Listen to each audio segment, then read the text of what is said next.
Oh, that's in it,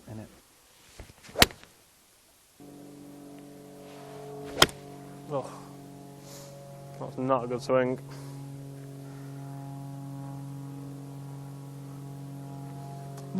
No damage though. In between clubs. Well, it's all about your misses, isn't it? Yeah. Oh, hit the ball at the hole.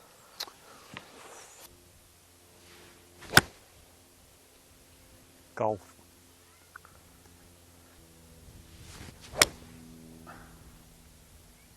Oh. Go. Go. Oh. Proper climbed on me, didn't it, that? Yeah. There's a house over there which is like a round house. A round house, yeah? Yeah. You can see it there. It's like sort of like a can. Yeah. And when the Open was there in 1998, Coke offered them like an absolute fortune to paint it as a Coke can. I think I remember that. And they said no. It's a pretty cool feature. Yeah, yeah. They didn't do it? No, didn't go for it.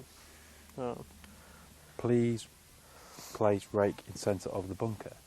So I reckon, then I think there's actually some advice on this, that you're supposed to put it in the middle of the bunker because then the ball is already where it should rest. Anywhere else and it's stopping it ending up where it should finish. So this is what you should do, definitively. Stay centred, hands and arms.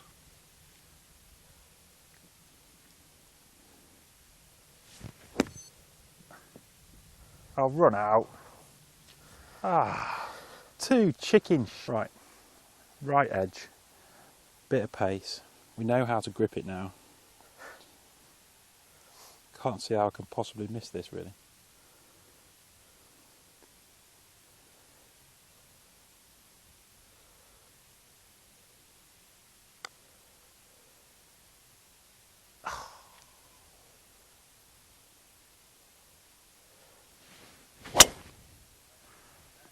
I was just going to say, so ideally you want to get a little hook going at those right-hand bunkers.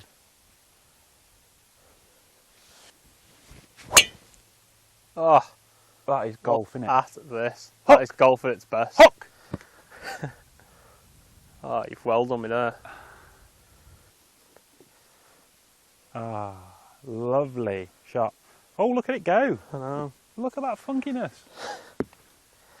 Good shot. It's up. Head up, head up, head up, head up, head up. Oh, oh, oh, oh.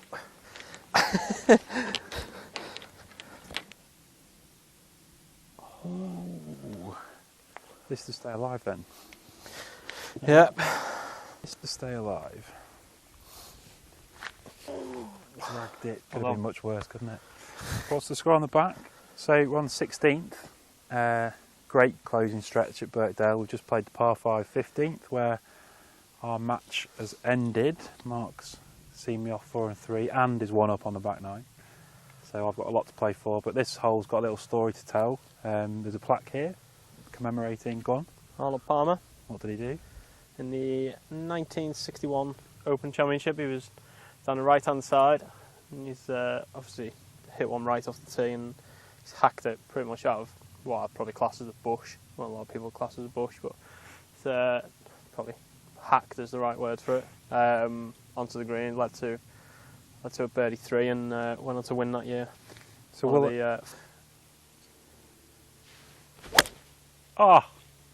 pures it shot. Awesome. Oh, good start line. Jesus. Why is it so hard to commit to it? That's better. Shot.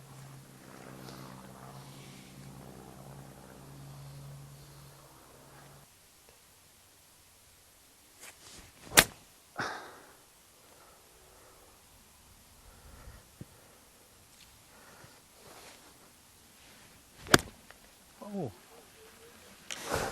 Hard luck.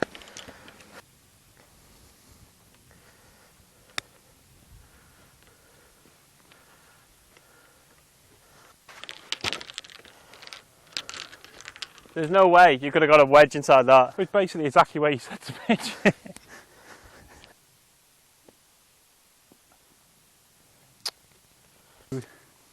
17th tee, sort of loads of cool stuff's happened here in the Open. I remember coming here when I was but a mere slip of a 20-something-year-old, and watching the 98 Open from this tee box. Spent all day here, sort of had a big case of beer between us and just sat here where nobody much was, and it was so cool. Remember Ollie coming through here, Daly coming through here. Absolutely brilliant experience. Sort of thing that makes the Open amazing, that you can get that close to your heroes, and then you can come and play the hole. So that's pretty cool. And it's a really brilliant par 5, isn't it? Yeah, absolutely. Sort of start of Birkdale, sporty finish. Yeah, I think one of the probably arguably one of the best shots in Open Championship history. Yeah. It was Harrington, 2008, to win back-to-back Opens. Pretty much won them the Open 5 wood from quite a considerable way out. And when we get up there and you can see the green, features of the green, to actually hit it within 10 foot itself, but to hit it to 3 foot like you did, is just one in a 100 shot, one in a million shot, probably under that pressure. Yeah. So this hole sort of starts with, and we'll see the plaque when we get up there, sort of starts with the sort of famous hills on dunes on either side of the fair, which really sort of frame it and sort of very appealing to the eye to sort of want to hit a little draw around the corner. I think in truth the shot's sort of straight on between the hills, isn't it? Yeah, absolutely. Particularly off this very, tee. very big hit to actually run out of room down there. Yeah. And then when you get up, it's not without controversy, this hole, because the green was reshaped, wasn't it, for that 2008 Open? Yeah, it's been flattened out since. Yeah. Because that was too severe. Yeah. They'd redesigned it anyway leading into it. I think they'd extended the hole marginally. But because the green sat back into the dunes, it was very undulating, very sort of dickle. There wasn't very many flat bits on the green. No. Whereas now it's sort of, you've shallowed out a little bit. I mean, the actual green shape is still the same. Yeah. It's just that it's got a lot more flat points on it. I remember sitting behind here, and the sort of back part of the green particularly was just like a ludicrous slope. Yeah. And now it's kind of, I think, probably a bit more sensible. But it's a genius hole, and chance for 4, but also chance of disaster. So just what you want at the end of a round. Yeah. Especially when you're all square. Especially when you're all square on the back. Yeah. Oh!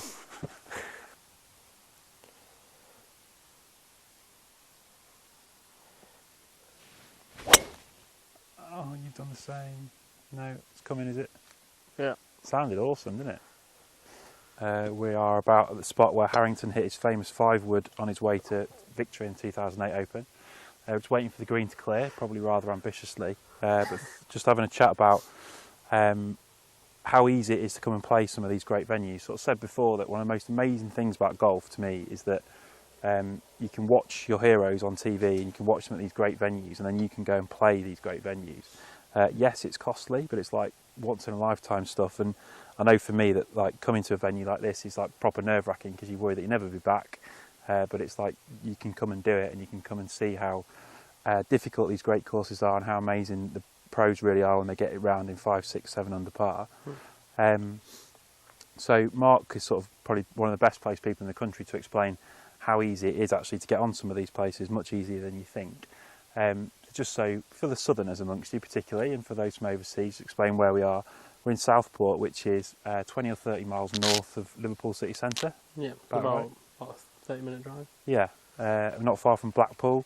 So like the nightlife around here is spot on. Southport's a great night out. Plenty of hotels. There's the Ramada in Southport. The Ramada Plaza, Royal Clifton and the Vincent. Yeah, so a heap of sort of 3, 4, 5-star hotels on the sort of doorstep of it, plus a load of B&Bs. Liverpool Airport's not far. We're 2.5 hour drive from London, hour from Leeds, 45 minutes from Manchester. So you can sort of get here from most of the country, and once you're here, there's like a lot of golf on your doorstep. Birkdale's best course in England. Comes with a price tag. Yeah, so it's about £205 from April to September, and sort of the 1st of October it's £155. Right, so you can come and play for 150 quid in the winter basically. The golf course plays all right in the winter? Yeah, brilliant. You wouldn't even know it's the winter. Yeah. Yeah, no, it's always in pristine condition. One of the benefits we have of England's golf course is the fact that, you know, I think 15 of our 17 golf courses are pure links golf courses. Yeah. So in terms of drainage and stuff like that, we never really have a problem with them being closed. Yeah. Yeah. You know, Delamere Forest is one of our 2 golf courses that isn't a links golf course, but yet it's built on 1,000 foot of sand. Therefore, actually, it's probably one of our better golf courses in the winter. Yeah.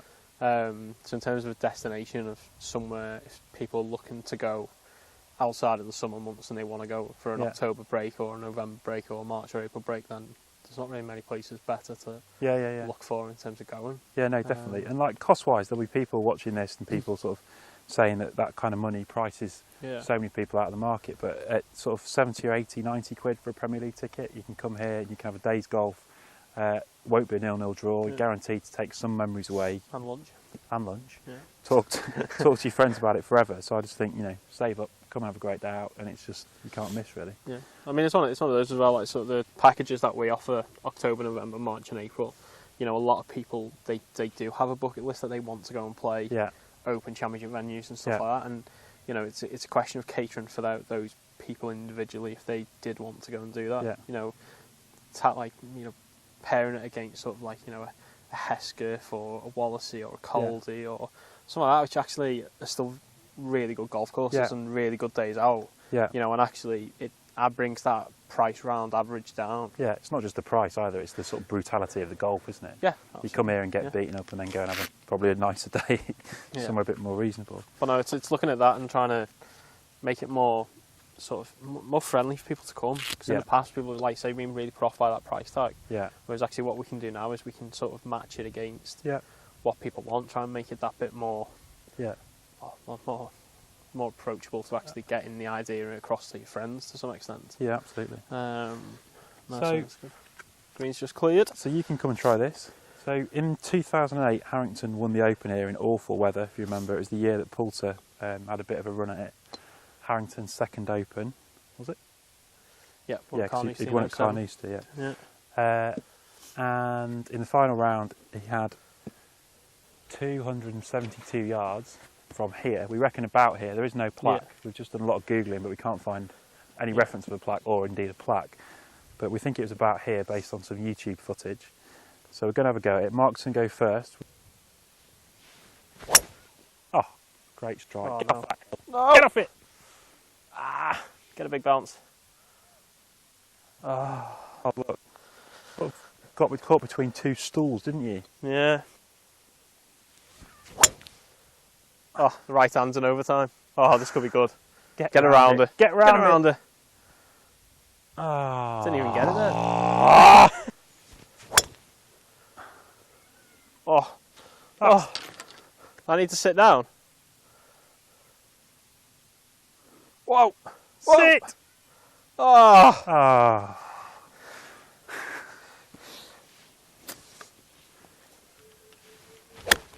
Oh. That's going to be perfect, isn't it? Oh no, this is stop as well. This green has sort of had several different incarnations. I think the idea before the 2008 Open was that it was a bit too flat, a bit too easy maybe, a bit featureless for the end of a relatively short par 5. Yeah. So they tried to sort of bank up the back of it and put some quite severe slopes on it. I think when it actually got to the tournament, they sort of quickly realised that perhaps it was a bit too severe, so it's now been softened off again.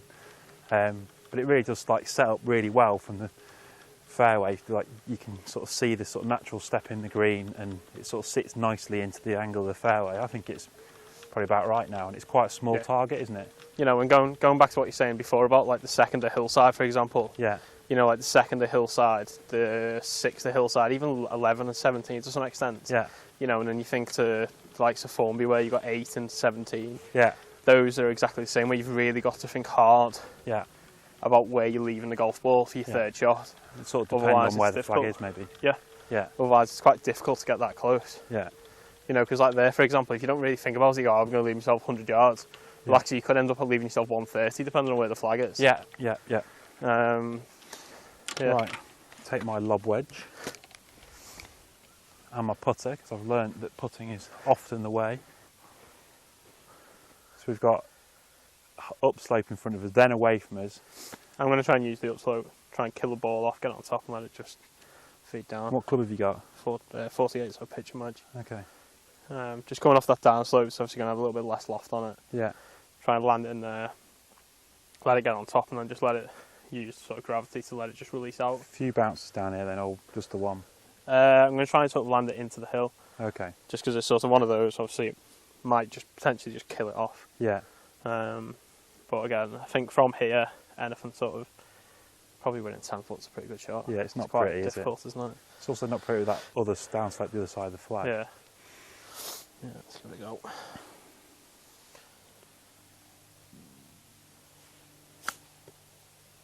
Nice. It's gone. Slow down. Whoa.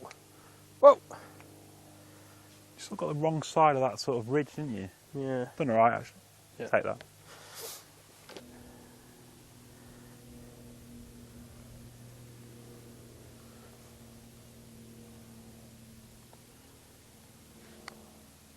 Oh, what's he doing over there? No! You can give me that for 6. Go on. A sympathy gimme.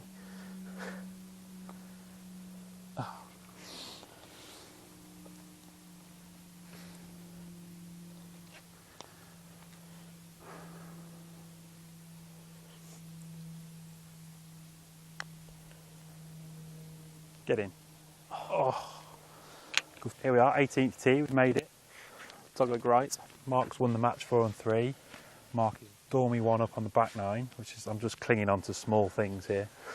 I think I need an eagle to break 80.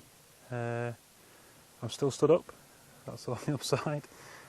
This tee shot I think is really hard. So Yeah. we're playing the holes of par 5 today at 472 yards, so it's just about making it as a par 5, but they'll definitely play it as a 4 in the Open. They play it as a 5 in the Seniors Open, didn't they? Yeah, I think they did, Yeah. yeah. But I just don't see the shot off the tee at all. It's a difficult one just because of the angle that you're hitting it on, because you've got a bunker in the middle of the fairway, which, according to the course plan, is 226 to fly. Yeah. That Little one there, on the right. You know, there's one in the middle of the fairway. So Oh, right, there's yeah, like got the you. fairway Oh, sorry. splits in two. So the members tee is down here and plays sort of along that way. Okay. But from this tee, Yeah. you sort of play down the fairway on the right. Yeah. So the fairway's split between a bunker and a bit of rough. Yeah. So I always think sort of something that's going to fly over that 230 mark just to get over that trap clear Yeah. like safely. How far is this little pot bunk on the right? The pot bunker on the right is 285 to the back of it. Okay, so you really have to hit a cut then to get sort of... Yeah, so I think it's sort of something that you're going to hit sort of 240, but it's not going to go any further than 255. Okay. But you want to hit a cut off that top bunker. Yeah, fair enough. So I've got 2 iron, for example. I'm going to try and hit a cut off that top bunker. I'll try and hit 3 wood on the same line then. Yeah. Great dig. Really good shot. Oh. Oh no, don't go in there. Oh. Oh.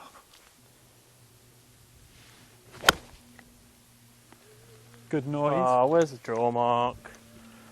Ugh.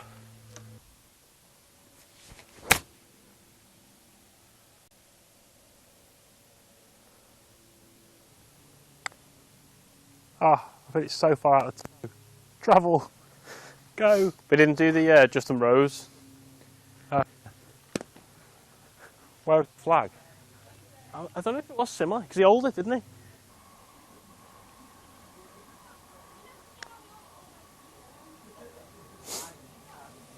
Oh, it's online as well.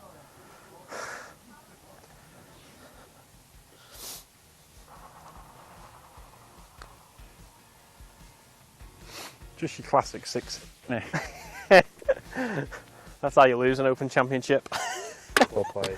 Cheers, Tom. Good that. Thanks. Brilliant.